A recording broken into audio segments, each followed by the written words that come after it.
Friends, आज हम digestion and absorption की नई यूनिट लेकर आए हैं जिसमें हम लीवर और पेनक्रियाज पर विस्तार से चर्चा करेंगे। अभी तक हम 3 लेसन देख चुके हैं, इसके बारे में 3 यूनिट कर चुके हैं जिसमें हमने काफ़ी कुछ पढ़ लिया है। आप मेरे पिछले वीडियो देख सकते हैं, उसके बाद आप इस वीडियो को देख सकते हैं ताकि जो है आपको कंटिन्यूटी में समझ में आए डाइजेशन एंड एब्जॉर्प्शन का पूरा सिस्टम। ओके,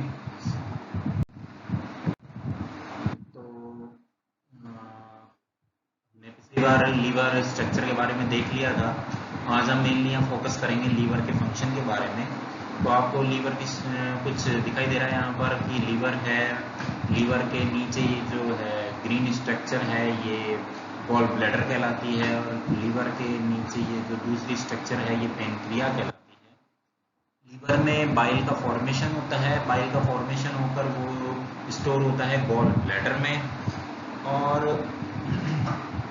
गॉल ब्लैडर में से जो है बाइल का सिक्रेशन होकर जाता है अपने स्मॉल इंटेस्टाइन में। ठीक है, किस तरीके से होता है वो अपन आगे पढ़ेंगे। तो देखते हैं इस पूरे प्रोसेस को। प्रोडक्शन ऑफ बाइल, सबसे पहले हम ये देखते हैं प्रोडक्शन ऑफ बाइल किया जाता है लीवर के द्वारा, जिसकी पीएच होती है 8.6।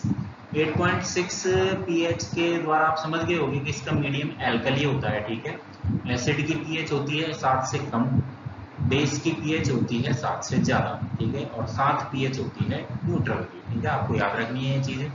तो 8.6 पीएच है, 8.6 है तो basically it is alkali. Okay, gall bladder में जब ये स्टोर होता है तो इसकी पीएच होकर रिड्यूस होकर हो जाती है 7.6।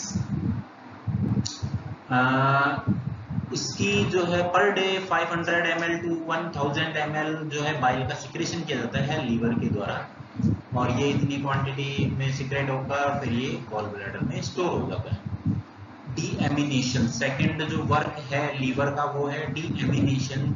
इसका मीन है कि एमिनो ग्रुप को रिमूव कर दिया जाता है, एमिनो एसिड या फिर किसी भी अदर कंपाउंड में जहां पर एमिनो एसिड है, यानी एमिनो एसिड को रिमूवल करना। डीएमिनेशन नाम से पता पड़ता है, डी मीन्स हटाना, रिमूव करना, एमिनेशन हो गया यहाँ पर एमिनो ग्रुप से। ओके, एक्सक्रीशन, एक्सक्रीशन का वर्क भी करता है लीवर। क्या वर्क करता है? Liver synthesized urea with the help of ammonia and carbon dioxide. ठीक है, लीवर में ही यूरिया का फॉर्मेशन होता है, किसकी हेल्प से? अमोनिया की हेल्प से एंड कार्बन डाइऑक्साइड की हेल्प से। ओके, ये दोनों मिलकर बनाते हैं क्या नाम से, यूरिया। और यूरिया को हम जानते हैं कि यूरिया को हमारे किडनी की हेल्प से सिक्रेट कर दिया जाता है बॉडी के बाहर। The bile contains bile pigment, इसके अलावा एक और एक्सक्रीटरी प्रोडक्ट होता है हमारी बॉडी में जिन्हें बाइल पिगमेंट कहा जाता है, जो कि बाइल में पाए जाते हैं। ये जो इसमें जो बिलीरुबिन होता है उसका कलर येलो होता है, एंड जो बिलीवर्डिन होता है उसका कलर ग्रीन होता है, और ये दोनों मिलकर एक एक्सक्रीटरी प्रोडक्ट होते हैं। ठीक है, जिन्हें हमारे शरीर से बाहर निकाला जाना जरूरी होता है। The liver cells eliminate cholesterol, metal ions and waste product of the haemoglobin. ठीक है, कोलेस्ट्रॉल को एलिमिनेट करते हैं हमारे लिवर सेल्स, मेटल आयंस को जो है एलिमिनेट करते हैं, हमारे बॉडी से बाहर करते हैं, और अगर कोई हीमोग्लोबिन के कारण कोई वेस्ट प्रोडक्ट बन रहा है तो उसे भी जो है बाहर कर दिया जाता है। ग्लाइकोजेनेसिस का काम किया जाता है लीवर के द्वारा। अब आप बोलोगे ग्लाइकोजेनेसिस क्या है? ग्लाइकोजेनेसिस 2 वर्ड से मिलकर बना है, ग्लाइको एंड जेनेस, ग्लाइकोजन और जेनेसिस एक तरीके से हम बोल सकते हैं। तो ग्लाइकोजन का फॉर्मेशन, एक तरीके से सीधा आप समझिए ग्लाइकोजन का फॉर्मेशन। ग्लाइकोजन का फॉर्मेशन क्यों करेगा लीवर? आप 1 मिनट के लिए सोच सकते हैं। ग्लाइकोजन का फॉर्मेशन करेगा जब हमारी बॉडी में ग्लूकोज एक्सेस हो जाएगा। ठीक है, ग्लूकोज एक्सेस हो गया है तो उसको ग्लाइकोजन के फॉर्म में हमारी बॉडी में स्टोर कर देगा। अब ये स्टोर किसकी हेल्प से किया जाएगा? ये किया जाएगा इंसुलिन की हेल्प से। ओके, तो ग्लाइकोजेनेसिस मींस ग्लाइकोजन का फॉर्मेशन। कब? जब ग्लूकोज एक्सेस में हो जाए हमारी बॉडी में, किसकी हेल्प से? इंसुलिन की हेल्प से। किसके द्वारा? लीवर के द्वारा। ओके, नेक्स्ट है glycogenolysis. It is conversion of glycogen into glucose by glucagon. ठीक है, तो ग्लाइकोजन को ग्लूकोज में कन्वर्ट करने का प्रोसेस कहलाता है ग्लाइकोजेनोलाइसिस। ओके, अभी हमने देखा था कि भाई जब हमारी बॉडी में ग्लूकोज एक्सेस क्वांटिटी में हो जाता है तो उससे हमारी बॉडी ग्लूकोज को ग्लाइकोजन में कन्वर्ट कर देती है, ठीक है। लेकिन अब हमारी बॉडी को ग्लूकोज की जरूरत है, नीड है, तो हमारी बॉडी क्या करेगी, जो स्टोर्ड ग्लाइकोजन है उसको वापस से ग्लूकोज में कन्वर्ट करेगी, और इसी प्रोसेस को कहा जाता है ग्लाइकोजेनोलाइसिस। ओके, ये किया जाता है ग्लूकेगॉन की हेल्प से। कौन करता है, लीवर करता है। Okay, glycogenesis it is conversion of excess of glucose and amino acid into fats, ठीक है। ग्लूकोज और एमिनो एसिड्स को फैट में कन्वर्जन जो होता है वो कहलाता है लाइपोजेनेसिस। ओके, लाइपो यहाँ पर लिपिड से लिया गया है, लिपिड का शॉर्ट फॉर्म है, लाइपो मतलब होता है फैट्स। ओके, तो लिपिड्स या कहीं फैट्स का फॉर्मेशन वो भी किससे, ग्लूकोज या एमिनो एसिड से, किसके द्वारा, लीवर के द्वारा, किसमें, फैट्स में, that is called lipogenesis. Gluconeogenesis, gluconeogenesis है नॉन कार्बोहाइड्रेट सोर्सेज से कार्बोहाइड्रेट मटेरियल बनाना, तो सही, नॉन कार्बोहाइड्रेट सोर्स से कार्बोहाइड्रेट मटेरियल बनाना। कार्बोहाइड्रेट मटेरियल कौन कौन से, ग्लूकोज या ग्लाइकोजन, किससे, नॉन कार्बोहाइड्रेट सोर्स से। नॉन कार्बोहाइड्रेट सोर्सेज कौन कौन से हैं, amino acids, fatty acid, glycerol etcetera. तो ये ग्लूकोनियोजेनेसिस है, ये लीवर में नॉन कार्बोहाइड्रेट सोर्सेस से कार्बोहाइड्रेट एलिमेंट बनाने का प्रोसेस है, या दूसरे शब्दों में कहें एमिनो एसिड, फैटी एसिड या ग्लिसरॉल से ग्लूकोज या ग्लाइकोजन बनाने का प्रोसेस जो होता है उसे ग्लूकोनियोजेनेसिस कहा जाता है। It is also occurs in kidney and stiffed muscles. Okay, ये जो है किडनी में भी होता है ये फंक्शन, लीवर के अलावा किडनी और स्टिफ्ड मसल में भी होता है, याद रखना है। डिटॉक्सिफिकेशन, डिटॉक्सिफिकेशन मतलब हो गया डी मीन्स हो गया रिमूव करना या उसको जो है रिफॉर्म करना, कुछ भी करना। डी यहाँ पर हो गया टॉक्सिक मतलब हो गया, टॉक्सिफिकेशन मतलब हो गया किसी भी, टॉक्सिक मतलब होता है कोई भी जहरीला जो एलिमेंट्स होता है, जहर के समान या इस तरीके से कोई भी जो हमारी बॉडी के लिए हार्मफुल है, दैट इज कॉल्ड टॉक्सिक। तो डिटॉक्सिफिकेशन हो गया किसी भी टॉक्सिक एलिमेंट को रिमूव करना, कन्वर्ट करना, ठीक है। Liver convert toxic substances into harmless substances. तो लीवर क्या करता है, जो भी टॉक्सिक सब्सटेंसेस हैं हमारी बॉडी में, या तो फॉर्म हो गए हैं या बाहर से आ गए हैं किसी भी कारण से, उनको हार्मलेस सब्सटेंसेस में कन्वर्ट करता है। जैसे for example harmful prussic acid होता है form during metabolism in all body cells, ठीक है। तो मेटाबॉलिज्म में प्रूसिक एसिड नाम का एक एलिमेंट बनता है जो कि हमारी बॉडी के लिए हार्मफुल होता है, is neutralized and rendered harmless by liver cells. तो इसको न्यूट्रलाइज किया जाता है और लीवर सेल्स के द्वारा इसको हार्मलेस जो है फॉर्म में कन्वर्ट कर दिया जाता है। Hemopoiesis, the process of formation of blood corpuscles. The liver protects red blood corpuscles in the embryo. Okay. तो जो हमारी आरबीसीज का फॉर्मेशन होता है एम्ब्रियो में वो लीवर में भी होता है, ठीक है। एम्ब्रियो में लीवर रेड ब्लड सेल्स का फॉर्मेशन करता है और इसी प्रोसेस को हीमोपोइसिस बोला जाता है। ओके, याद रखना आपको, ये लीवर का है। तो आप एक चीज देख रहे हो कि लीवर हमारे बहुत सारे फंक्शन करता है, बहुत सारे हमारी बॉडी में बहुत सारे फंक्शंस को एग्जीक्यूट करता है। तो एक तरीके से बहुत बड़ी फैक्ट्री है हमारी बॉडी की जो बहुत सारे वर्क करती है। Synthesis of blood proteins such as prothrombin and fibrinogen that help in clotting of blood. Okay, आप जब हम ब्लड पढ़ेंगे और ब्लड में जब हम देखेंगे कि ब्लड की क्लॉटिंग की क्या प्रोसेस है, तब हम वहाँ पर पढ़ेंगे प्रोथ्रोम्बिन एंड फाइब्रिनोजन। ये ब्लड की क्लॉटिंग में हेल्प करते हैं। ब्लड की क्लॉटिंग आपने भी अगर ध्यान है तो बहुत अच्छी बात है, वरना मैं थोड़ा बता देता हूँ कि आप कट जाते हैं या किसी कारण से आपका ब्लड जो है बाहर निकलने लग जाता है आपके स्किन के थ्रू या किसी भी तरीके से, तो वहां पर आपने देखा होगा धीरे धीरे वो जो है घाव हमारा भर जाता है और वहां पर वो ब्लड जो है वहाँ पर सूख जाता है। तो ये जो प्रोसेस होता है टोटल, इसी को हम जो है क्लॉटिंग बोलते हैं, और इसमें बहुत थोड़ी लेंथी प्रोसेस है जिसको हम ब्लड में पढ़ेंगे। तो उसमें प्रोथ्रोम्बिन और फाइब्रिनोजन है, ये एक इम्पोर्टेंट रोल प्ले करते हैं। तो इनका जो फॉर्मेशन है वो भी लीवर के द्वारा किया जाता है। Okay, secretion of heparin, liver secretes heparin जो कि एंटीकोगुलेंट है। ओके, एंटीकोगुलेंट, अब ये क्या आ गया एंटीकोगुलेंट? आपने देखा है कि भाई अभी आपने कहा कि सर, मैंने आपको बताया कि भाई जैसे ही हमारे कहीं से स्किन कट गई और ब्लड बाहर निकलने लग गया, ठीक है, निकलने लग गया, थोड़ी देर में क्या होता है, वो ब्लड सूख जाता है, दैट इज कॉल्ड क्लॉटिंग।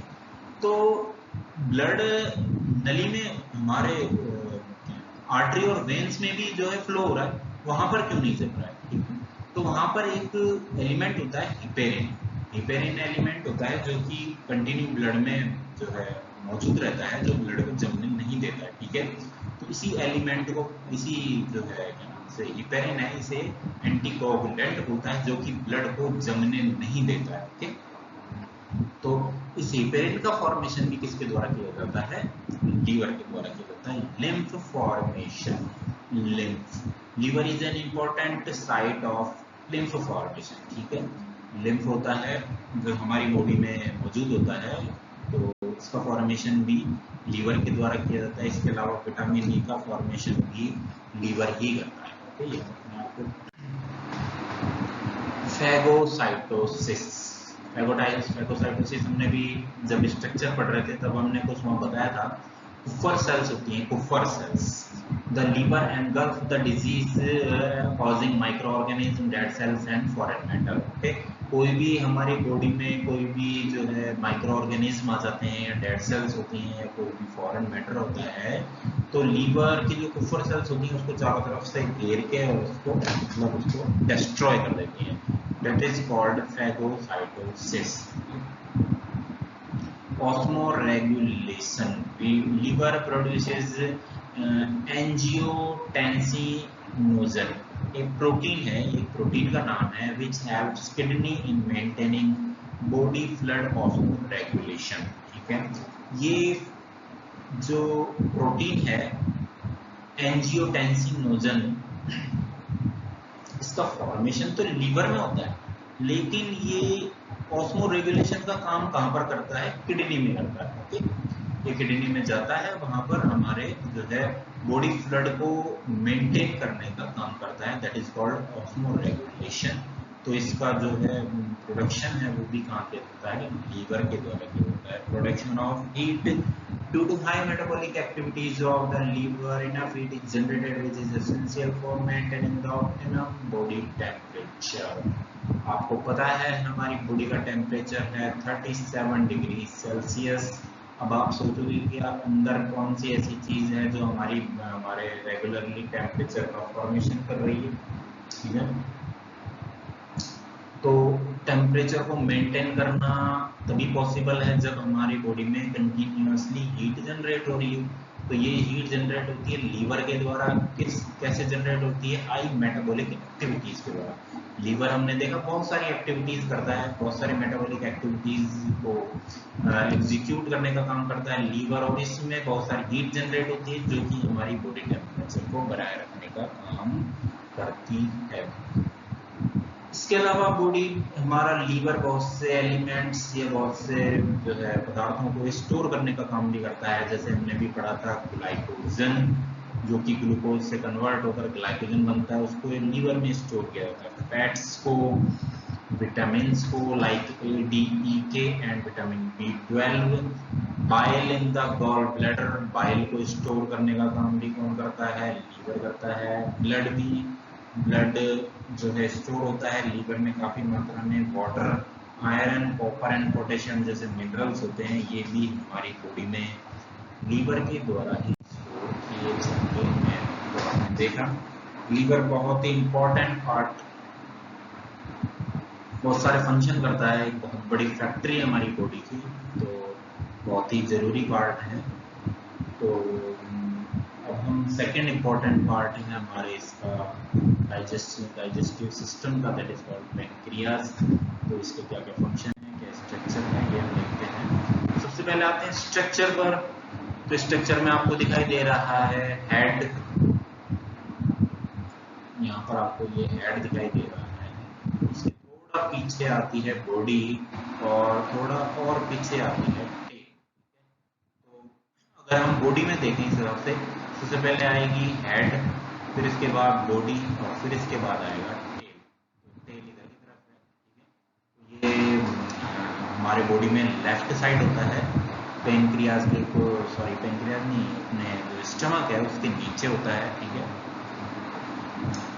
तो आपको दिखाई दे रहा है इसमें इसके लोब्यूल्स दिखाई दे रहे हैं आपको। इसके अलावा पैनक्रियाटिक डक्ट होती है, जो भी पैनक्रियाटिक जूस होता है उसको जो है आगे ले जाती है, सिक्रेट करती है, सिक्रेशन का वर्क करती है। गॉल ब्लैडर आपको दिखाई दे रहा है किस तरीके से पैनक्रियाज के पास स्थित होता है, ठीक है।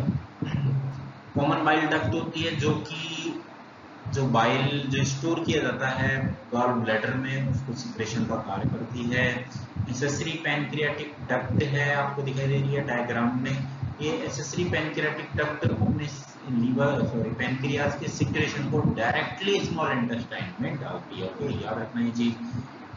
ड्यूडिनल पेपिला होता है। ड्यूडिनल पेपिला वो पोर्शन है जहां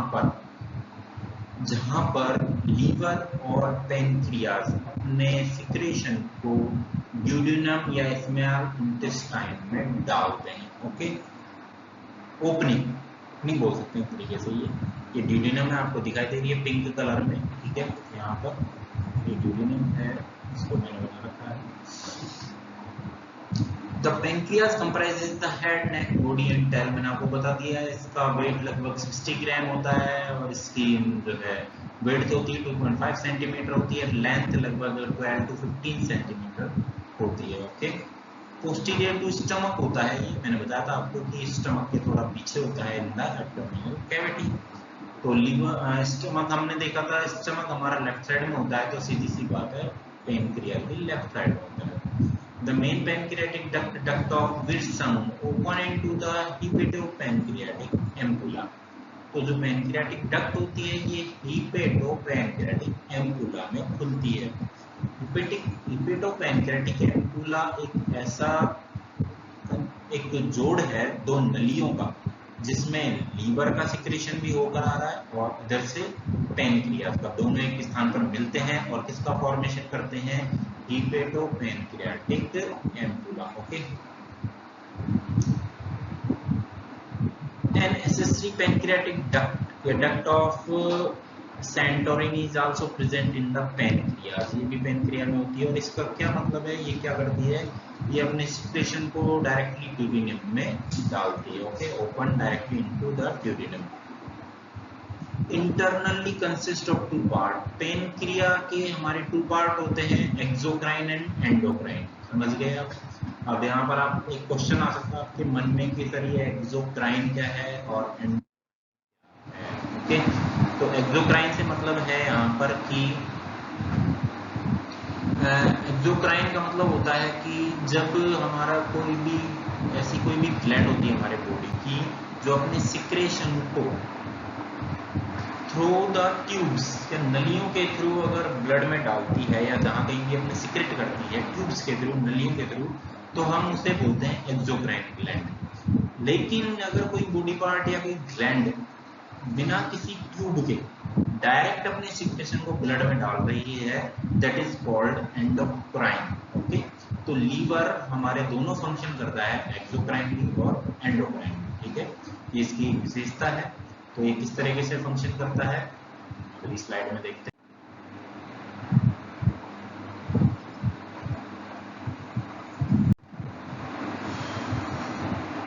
Exocrine part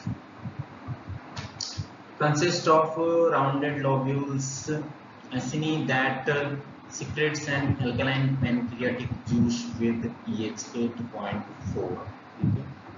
हमने देखा था स्टमक होता है, स्टमक का जो जूस होता है वो एसिडिक होता है, लेकिन लीवर एंड पैनक्रियाज इन दोनों के जो जूस होते हैं उनकी टेंडेंसी थोड़ा एल्कलाइन होती है। ओके, तो जो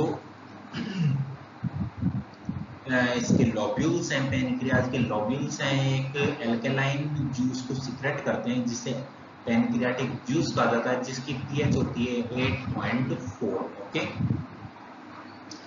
500 to 800 ml pancreatic juice secrete किया जाता है पर डे, ठीक है, याद रखना आपको quantity, and is carried by the main pancreatic duct into the duodenum through the hepatopancreatic ampulla. तो ये जो है अपना सिक्रेशन डायरेक्टली उसमें नहीं डालती ड्यूडेनम में, इधर से लीवर की जो डक्ट है, जो गॉल ब्लैडर की डक्ट है वो आती है, और इधर से पेनक्रियाटिक की दोनों मिलती हैं और हिपेटोपेनक्रियाटिक एम्पुला का फॉर्मेशन होता है, और हिपेटोपेनक्रियाटिक एम्पुला फिर ड्यूडेनम में अपना सिक्रेशन डालता है, दोनों पार्ट्स का, लीवर का भी और पेनक्रिया का। Okay, the accessory pancreatic duct directly for the pancreatic juice into the duodenum. इसके अलावा पेनक्रिया में एक और डक्ट होती है, that is called accessory pancreatic duct, ये अपना सिक्रेशन डायरेक्टली ड्यूडेनम में डालती है। Okay, the pancreatic juice contains sodium bicarbonate, 3-proenzyme trypsinogen, chymotrypsinogen and procarboxypeptidase, and some enzymes such as elastase, pancreatic amylase, DNase, RNase and pancreatic lipase. The pancreatic juice help in digestion of starch, protein, nucleic acid and fat. Okay, नाम से पता लग रहा है आपको कि जो है पैनक्रियाटिक एमाइलेज है जो स्टार्च के डाइजेशन में हेल्प करेगा। ओके, पैनक्रियाटिक लाइपेज है वो फैट के डाइजेशन में हेल्प करेगा, एंड जो है डीएनएज एंड आरएनएज है वो न्यूक्लिक एसिड के डाइजेशन में हेल्प करेंगे, एंड प्रोकार्बोक्सीपेप्टिडेज है ये प्रोटीन में और अपने जो है कार्बोहाइड्रेट के डाइजेशन में हेल्प करेगा। ओके, तो हम थोड़ा नाम से पता लग सके, ट्रिप्सिनोजन है प्रोटीन के डाइजेशन में हेल्प करेगा।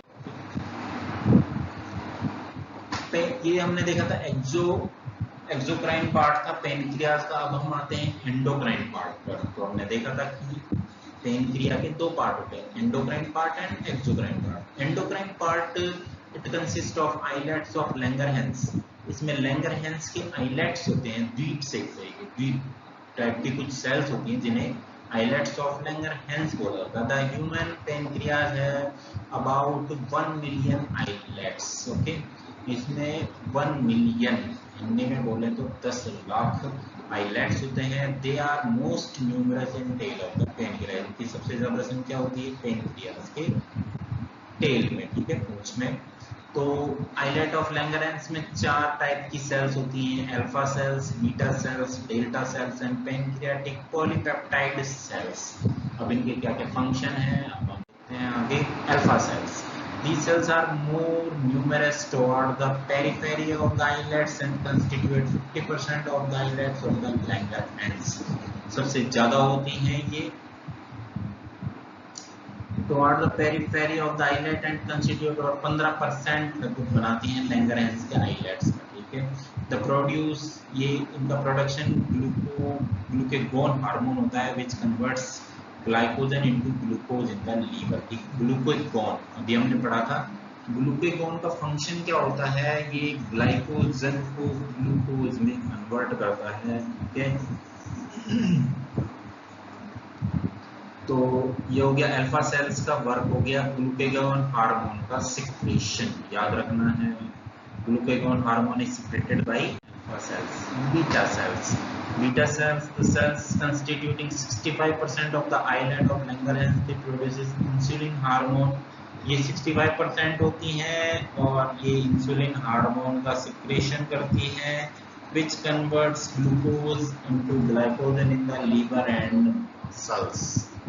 जो कि क्या करता है, इंसुलिन क्या करता है, इंसुलिन ग्लूकोज को ग्लाइकोजन में कन्वर्ट करता है, insulin. Deficiency of insulin causes diabetes mellitus. अगर इंसुलिन की कमी हो जाए तो वो क्या कहलाती है, डायबिटीज मेलाइटस कहलाती है। अब आते हैं दोबारा से इंसुलिन पर। इंसुलिन का वर्क आप दोबारा देखिए insulin hormone convert glucose into glycogen. Insulin glucose को ग्लाइकोजन में कन्वर्ट कर रहा है, और इंसुलिन की कमी हो जाए तो क्या होगा, ग्लूकोज ग्लाइकोजन में कन्वर्ट नहीं हो पाएगा। कन्वर्ट नहीं हो पाएगा तो उसकी जो है हमारे ब्लड में क्वांटिटी बढ़ने लगेगी, ठीक है, बढ़ने लगेगी तो क्या होगा, तो जब ये ब्लड किडनी में जाएगा हमारे, तो ये जो है एब्जॉर्ब एक लिमिटेड मात्रा में ही हो पाएगा, उसके बाद ये यूरिन के थ्रू बॉडी से बाहर निकलने लगेगा, छिड़ने लगेगा एक तरीके से, और हमारे बॉडी से ग्लूकोज निकलने का मतलब है कि हमें डायबिटीज हो जाना। डायबिटीज आपने काफी नाम सुन रखा होगा, और इसे डायबिटीज मेलिटस कहते हैं। ठीक,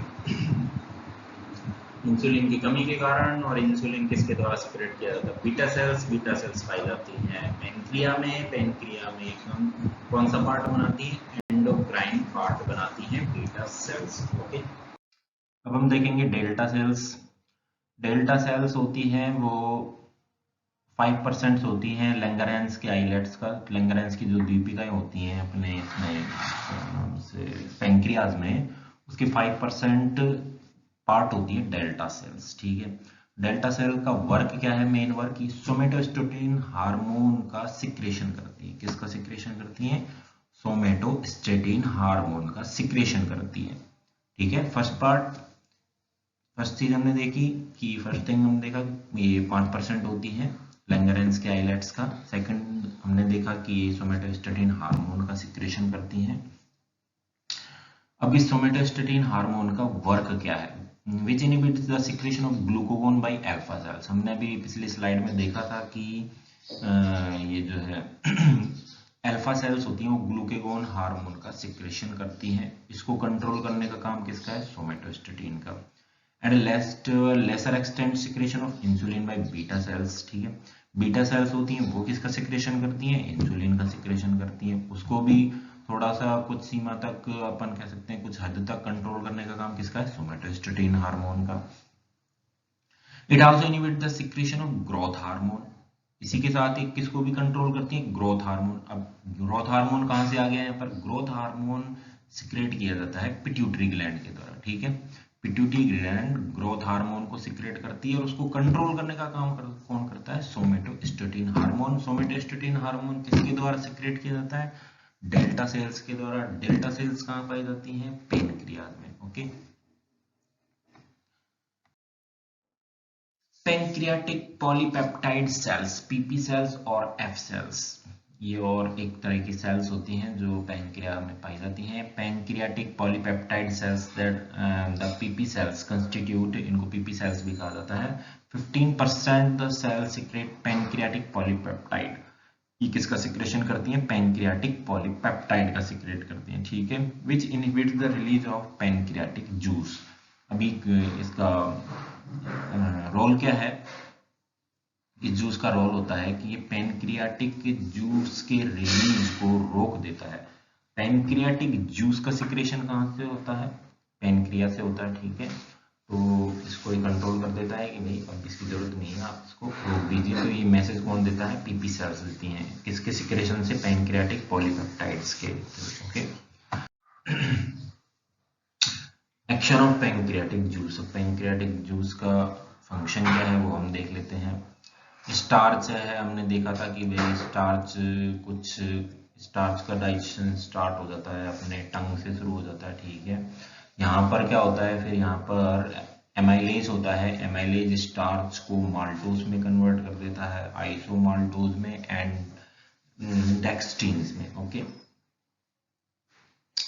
ट्रिप्सिनोजन होता है जो एंट्रोकाइनेज ऑफ इंटेस्टाइनल जूस होता है, ठीक है। ये ट्रिप्सिनोजन है, ये ट्रिप्सिन में कन्वर्ट होता है। ट्रिप्सिनोजन सिक्रेट किया जाता है पेनक्रिया के द्वारा, जो कन्वर्ट हो जाता है ट्रिप्सिन में, ठीक है। ट्रिप्सिन की प्रेजेंस में काइमोट्रिप्सिनोजन है, वो काइमोट्रिप्सिन में कन्वर्ट हो जाता है, ओके, काइमोट्रिप्सिन में। और प्रोकार्बोहाइड्रोपेप्टिडेज, ओके, ये भी एक प्रोएंजाइम है, ये भी ट्रिप्सिन की प्रेजेंस में किस में कन्वर्ट हो जाता है, कार्बोक्सीपेप्टिडेज में, ओके, ठीक है। अब ये क्या करते हैं, काइमोट्रिप्सिन हो गया, कार्बोक्सी पेप्टिडेज वगैरह हो गया, इनका रोल क्या है आगे जाके, ये करते हैं प्रोटीन, प्रोटीन वो ट्रिप्सिन या काइमोट्रिप्सिन की प्रेजेंस में लार्ज प्रोटीन के मॉलिक्यूल्स में कन्वर्ट हो जाते हैं, ठीक है।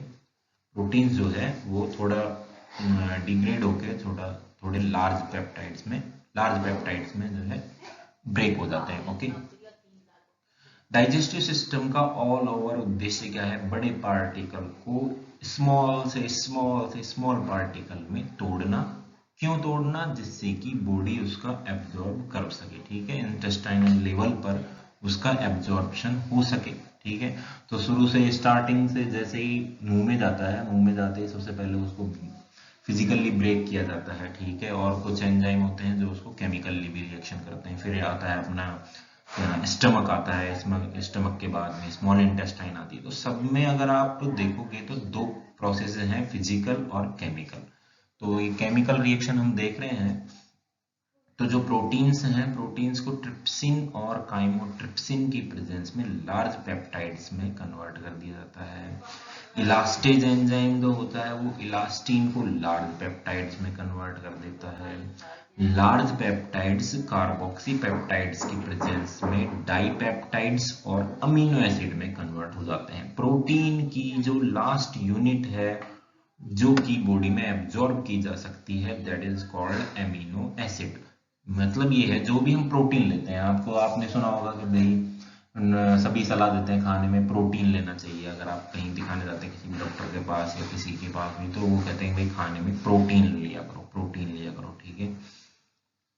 प्रोटीन प्रोटीन सीधा तो एब्जॉर्ब होता नहीं है, प्रोटीन को एक यूनिट में कन्वर्ट किया जाता है, स्मॉल यूनिट में, और वो यूनिट होती है एमिनो एसिड। तो हमने अभी तक देखा किस तरीके से प्रोटीन आया, फिर प्रोटीन को धीरे धीरे ब्रेक करा, लास्ट में जो पेप्टाइड्स बने, पेप्टाइड्स को एमिनो एसिड में कन्वर्ट कर दिया जाता है, ठीक है।